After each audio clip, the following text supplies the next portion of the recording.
Calculate and measure the installation position of our mechanism and prepare the milling of the basic shape into the upper surface of the furniture part. After milling, insert the mechanism according to our instruction and fix the single screws into the holes. Move the top plate back and forth to reach all screw holes. Once all screws are installed, bring the moving plate into the 90-degree position so that it is pointing outwards from the furniture. Either side of the mechanism, install the felt spacers as indicated in the instruction.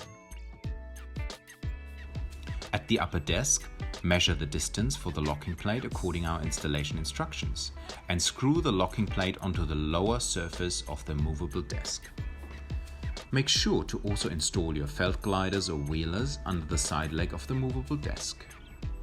Now, pick up the movable desk and turn it upright.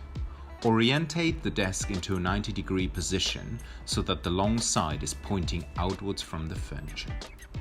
Slowly move the desk over the installed mechanism and make sure the locking plate hooks to the top plate of the mechanism.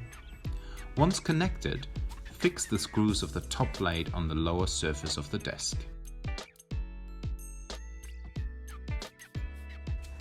Your desk is now ready for operation and turning.